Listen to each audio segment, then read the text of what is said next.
Hi, friends. This is Dorie Clark. I am here on behalf of Newsweek, and I am here with my good friend, Erin Meyer. Erin is a professor at INSEAD. She is the author of The Culture Map, and most recently, and what she's primarily going to be talking about, she is the author with Reed Hastings, the founder of Netflix, of No Rules Rules, a New York Times bestseller about the culture at Netflix. Erin, I'm so glad to have you here. So nice to see you, Dorie. This is fantastic. We're going to have a great chat. And so, to viewers that are here, we'd love to hear who you are. We'd love to see where you're coming in from. So please type into the chat box where you're coming in from, so we can give you a shout out. And so, Erin, I'd love to actually get started with an initial question here for you. So, okay, first of all, I think people probably just want to know how did you connect with the Netflix people? Like, how did this even happen? That you're a business school professor in France. So how did this all happen that you ended up writing this book? Yeah, well, actually, that was a little bit crazy. So my first book, The Culture Map, came out in the spring of 2014. And, it was kind of a slow starter. So eventually a lot of people started reading it, but not at the beginning. So I was quite surprised when one morning I woke up and I looked at my email, and there was an email. The headline was Peace Corps. And it said, "Hi, Erin, I was in the Peace Corps near where you were in Southern Africa. My name is Reed. I'm the CEO of Netflix." You just got like a cold call email from Reed Hastings? I actually didn't think it was real. I remember I shook my husband. I was like, I don't think that's real. Do you? But I started then doing work with Netflix on getting ready for their globalization, because they were getting ready to move into a bunch of countries. So that's how we started working together. And then I became aware of this really crazy, provocative, and super successful corporate culture that they have at Netflix. And I guess I was just so interested. I just kept at Rita at it until he agreed to write the book with me. That is amazing. I really love that. And yeah, I'm wondering, like, wow, when am I going to get like my cold call email from Oprah Winfrey? Geez, let's bring it. I love this. Oh, fantastic. Well, so Erin, we're so glad to have you here. And you can check out more about Erin's work at erinmeyer.com. And we also want to greet the great friends who are tuning in here. We have Trisha from Pennsylvania. We have Stephen from New York, Mustafa from Denmark, Diana from Rhode Island. Oh my gosh. We have Maria from Moscow. Wow. It's Cindy's here from Chesapeake, Virginia. We have Santa Cruz, Ferjan from Sweden. Oh, I love this. This is great. Giovanna from Zurich. We have Adrian from North Macedonia. Oh my gosh, we're so happy to have here all these great people. And of course, it's appropriate because Erin is the author of The Culture Map. She's an expert in cross-cultural communication. And it sounds like that was part of the original interest that Reed Hastings had in connecting with her, was around the globalization of Netflix. I'm actually curious. Tell me more about that. How did you apply the intercultural communication work that you did in actually working with Netflix and translating their super unique culture across the globe? What did that process look like? Yeah, well, the first thing I was trying to figure out was how this corporate culture could actually work. And, one thing I have to tell you is that when I first learned about the culture at Netflix, I really did not like it. And I couldn't figure out how a company could be operating like that and be so successful at the same time. So why did you not like it? What were the sticking points for you? So some of the people on the call probably know about this famous Netflix culture deck, which are these slides that have been downloaded about 20 million times. And one of the slides says, at Netflix, adequate performance gets a generous severance. And that really startled me, because at INSEAD, the business school where I teach, we've been doing all of this research and teaching around the idea of psychological safety. Right? If you want your employees to innovate, make them feel safe. But here was this company that was saying, instead, you want your employees to innovate, kick them out if they're not super successful. So that was puzzling. And there were other things in there, like Our vacation policy is take some, or our travel policy and expense policy is act in Netflix's best interest. And that sounded interesting, but I just couldn't figure out how a real organization at that size could operate that way. So that's how I got started and curious about this whole project. That's super interesting. And I have a million questions, but we would love to take yours. So please type in your questions for Erin. We would love to hear what's on your mind. And we have lots of new friends. We have our friend, you probably know him, Erin, Thomas Vettelsborg from Denmark tuning in. Hi, Thomas. We have Lisa from Atlanta. Hi, Lisa.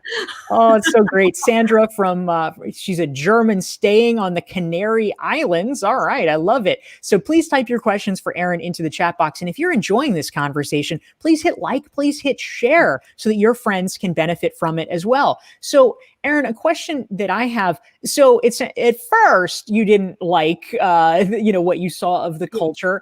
What ultimately won you over? I'm assuming that you did eventually come to see the merits of this. So what are the redeeming features? What is it that makes Netflix successful and not just a hard ass place where there's no psychological safety?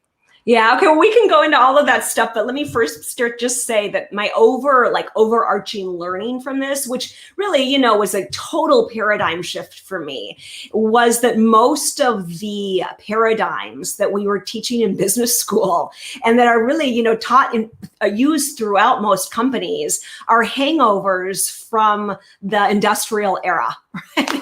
I mean, so of course the industrial era powered our economies for 300 years. So it's no surprise that we are still obsessed with things like error reduction and maximizing efficiency, focusing on consistency and replicability. And if you are running a manufacturing plant where you're producing automobiles, then yeah, those are still your goals. But in a growing number of organizations today, the main goal is no longer error prevention and replicability. The goal now is how can we innovate faster and be more flexible? And if you want those things, you have to totally change the way that you're thinking about culture in your workplace and management paradigms. So it was when that kind of clicked in my mind that I really started to see that I also had to start thinking about this differently. That's super interesting. And a great question, Erin, came in from Mia. She wants to know, have you found that Netflix's unconventional culture has had an impact one way or another on diversity issues? That's certainly on a lot of people's minds these days. How has that played out? Yeah, so I mean that's a really interesting question because one of the attributes at Netflix is the importance of candor. And of course, there's a lot of companies, especially in the US today, that are thinking and talking about developing a feedback culture, right? And I think we can say at Netflix that their feedback culture is actually their superpower, right? So candor is their superpower. And what I mean by that is that people give one another and even their bosses feedback like on a daily basis. But I was really concerned when I started working with them about how that was going to play out as they moved into countries like Japan and Singapore and Brazil, where the focus is really on like relationships and group harmony. So that was very interesting. One of the things I learned, so one of the crazy things they do at Netflix, and when I first heard this, I was really taken aback, but I came to see it was actually quite valuable, which is that they do these live 360 dinners. So they get together as a team in the evening, they sit around the table, right? And like, I'm up first, right? So if I'm up first, we go around and everyone tells me one by one what they think I should do differently in order to improve my performance. And when I heard that, I was like, well, what's the point? What's the point of like dragging my weaknesses through the group? Right. But it turns out that this creates this performance mechanism where everyone knows, this is what she's working on and this is what he's working on. So people aren't like whispering behind one another's back. And we also know, oh, that guy gave me feedback, but then the rest of the team didn't agree with that. So that's not something I need to focus on. But this kind of thing, I was like, how is that going to play out in Tokyo? But what I found is that actually in these other offices like Brazil and Singapore and Japan, that the ad hoc feedback wasn't working very well. But when they had an opportunity to prepare, they knew what the expectation was and they understood it was in order to help the group, that they were actually better at it than the Americans. So yeah, they've been really focusing on trying to take this culture and figure out how to allow it to grow in diverse ways across the world. It's a fascinating journey. That's really interesting, and something that obviously it looks like in our chat, the listeners are really interested in. Veronica wants to know, how difficult was it to implement the culture in other countries? And I'll just sort of add on, were there any countries that were particularly hard for some reason? Or I guess conversely, a place where you thought it would be hard, but actually it was like, oh, no big deal. This is totally fine here.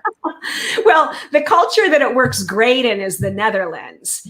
So for example, I was talking about— Oh yeah, they are blunt, man. They are really blunt. Well, I mean, just like relatively, Americans are Japanese in comparison to the Netherlands, right? And it's actually funny when I was doing the research at Netflix Amsterdam, because they were like, oh yeah, those guys in LA and Silicon Valley, they're on and on about radical candor, but they don't know how to be candid. Right? So that was a riot. But I think in order to start actually answering the last question, we have to kind of think about what the tenets of the culture are, right? And maybe I can just tell you a little bit kind of a story about this. So when I first met Reed, he told me a story about his first company, which was an organization called Pure Software. And when he started that company, it was just a small group. They were operating kind of fast and loose, and they had no rules. But then as the company started to grow, some people took advantage of the freedom that was allotted to them, and some people did stupid stuff, right? So like there was this guy, Jim, who used to fly from San Francisco to LA every week. And because there was no travel policy, he started flying first class. Right. And there was this woman, Charlotte, who used to bring her big dog to work every day. And because there were no policies, this was fine. But then the dog chewed a big hole in the carpet. Right. So as these things happened, Reed noticed this was expensive. So they created a really detailed travel policy and, an employee handbook, no dogs allowed at work. But then what happened as the company grew and these rules and processes took place is that the really creative, like innovative thinkers, they left the organization because they're really mavericky people. They don't want to work in places like that. They want to work at places they can run free. So then the company stopped innovating.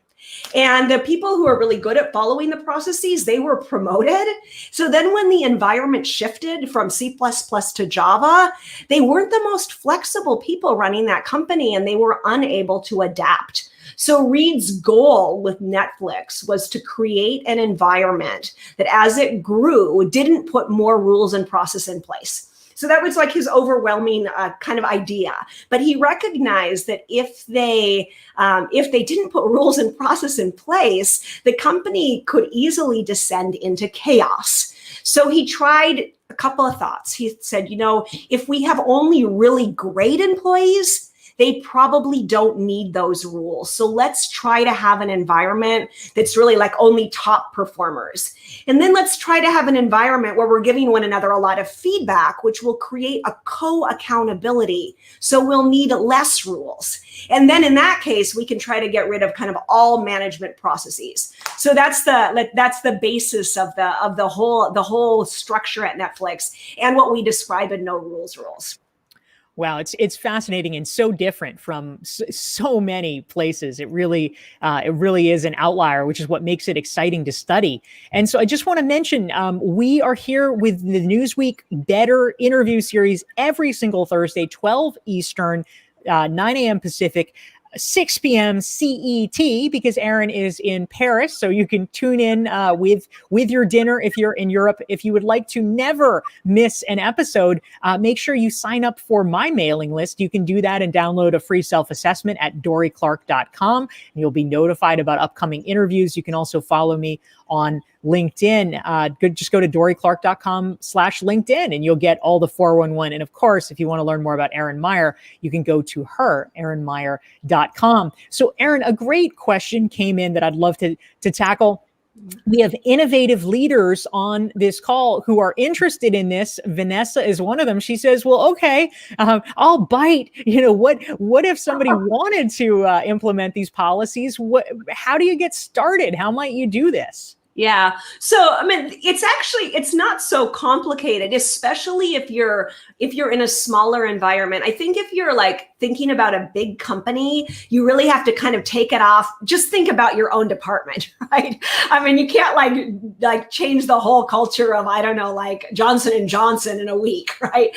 But if you're starting an organization or you have a small team yourself, or even a large team that you're managing, I mean, there are a number of things you can think about. And the first thing that I really think we all can start thinking about is this idea of what they call talent density at Netflix. So talent density is the idea that top performers love working with top performers. So if you keep only high performers on the team, that the performance will spiral up. And on the other hand, if you let's say medium performers stay on the team, that they'll drag the performance down. This is a super interesting concept because we've seen this in research. And I have this colleague whose name is Professor William Phelps. So he's also kind of in the same area of research that I am. And he did this study where he invited 4 MBA students into his lab at a time. And he gave them a task, 45-minute task, and he rewarded them financially based on how well they did the task. And unbeknownst to them, in half of the groups, there was an actor who was this guy named Nick. And Nick pretended to be a real MBA student, but he was hired to do things like act not great, right? Like sometimes he would act kind of bored or like text his girlfriend during the time, or sometimes he would act kind of jerky. And he might say things like, Dorie, have you ever even attended a business school class before? Right? But what happened is that in these 45 minutes, you could see, first of all, the groups with Nick on them performed worse at about a 45% worse rate, right? Even when the other 3 people were excellent. But more interestingly is that in these 45 minutes, you could see that the real MBA students, they start behaving like Nick. So when he's acting bored, right, they all start acting kind of bored too. He's acting kind of depressed in one of the videos. One of the other MBA students, she puts her head down on the table. She starts to look so depressed. And then when he's jerky, they're jerky to one another also. So I think a lot of managers, they think an individual performance problem is an individual problem. But actually, we know from a lot of research that an individual problem is a systemic problem. And that's why I think this idea at Netflix of adequate performance gets a generous severance, or what they call the keeper test, which is that you need to ask yourself as a manager frequently, if Justin came to me and told me he was leaving the company, would I fight hard to keep him? Right? That we need to ask ourselves these questions in order to get those teams that spiral up and not down. That's great. So interesting, Erin. Thank you very much. And a question came in from one of the folks who's tuning in on LinkedIn, and they want to know, well, how does Netflix actually sustain this as they grow? I mean, obviously, you've been talking about bringing Netflix to foreign countries, but this is a company that has been very successful, especially during the pandemic. So how do you actually take this kind of unique culture and scale it so that it can survive and thrive, even, as we get to multiples of the size? Yeah, well, this is the main question that people ask is this, like, I understand these concepts in a small company because small companies should act entrepreneurial. But once we get big, if we try to act entrepreneurial, we start having problems. But what they do at Netflix, the leadership does at Netflix, is they just talk about culture all of the time. Right? I mean, every quarterly business review meeting, they have culture on the agenda. They're debating their culture continually. If you go to interview at Netflix, you'll get a big stack so you can read about the culture, see if you think you want to be a part of a place like that. And I think that most companies simply don't put enough emphasis on creating the kind of corporate culture that they need in order to succeed. But you can do this. You can do this even in a big company if everyone's bought in and you're talking about it a lot. Yeah, that's really interesting. Thank you. We had a question come in, Erin, from Anna. She wants to know, she says the move to a freelance model, I mean, especially with COVID, people are working from home. Remote work is a huge thing now. So how can you actually keep up with this whole no rule situation when it seems like constant supervision is in some ways the order of the day when people are working in a distributed environment? Has COVID sort of changed things at Netflix or in terms of how you think about these things generally?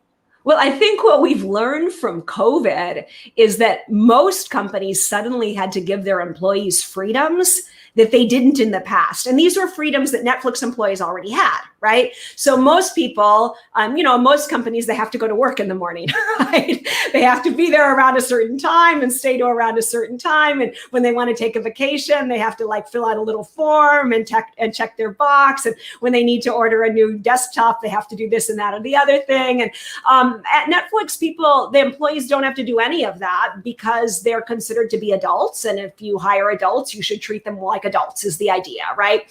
And because they only keep those top performers and they're giving a lot of candor, it works. But it was, I think, very interesting because I've seen that during this pandemic time that many companies have been surprised to see that actually when you let employees just work their own hours and work from home and schedule their time as they like, that they actually do fine without those management controls, maybe even better than they were doing in the office. There was this funny moment where one journalist asked Reed at Netflix what he felt the benefits of COVID and remote working had been on his company. And he said, there are no benefits.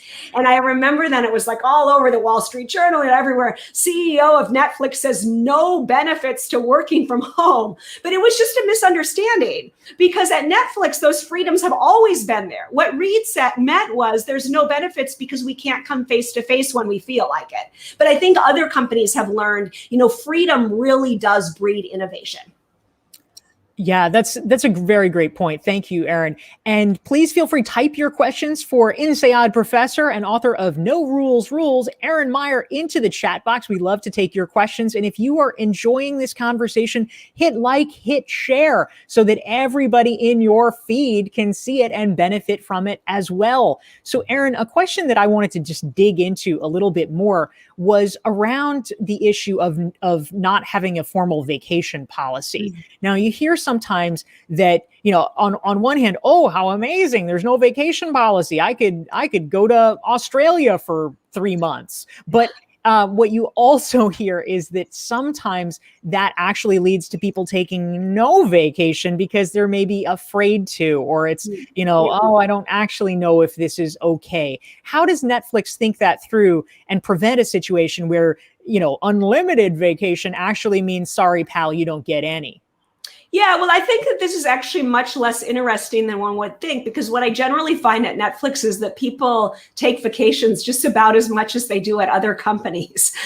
So, when there's no hard rules that are in place, people look for the soft rules around their offices. Like, what are their colleagues doing? What are their bosses doing? Because of that, they try to make a big emphasis at Netflix to do what they call lead with context, not control, which means that you as the leader should demonstrate and talk about the kind of behaviors that you hope to have instead of dictating them.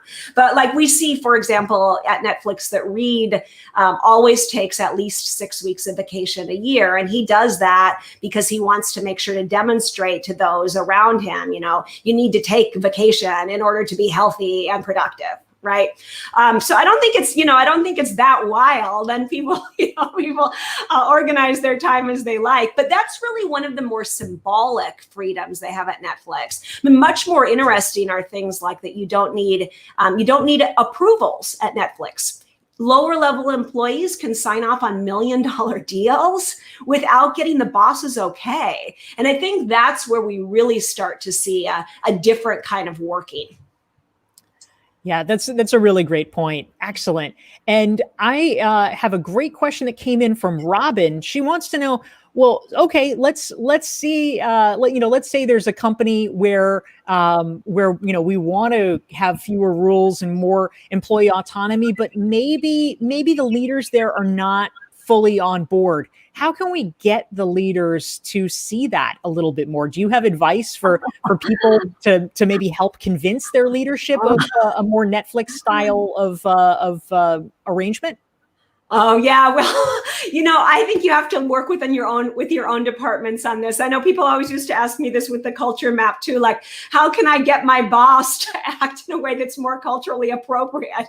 Like, okay, you have to act within your realm of control, right?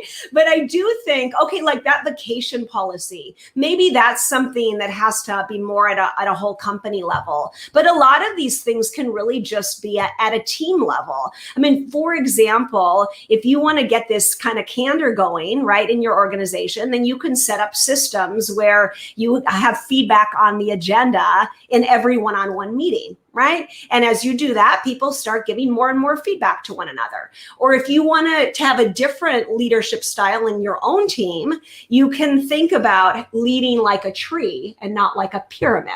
And what I mean by that is that at most companies, on most teams, we have a decision making that's like a pyramid. So you have like the big boss on top, right? And then you have like the low level employees who are on the bottom. And the low level employees, they can make small inexpensive decisions, but for the bigger decisions, they have to push them up for approval, right?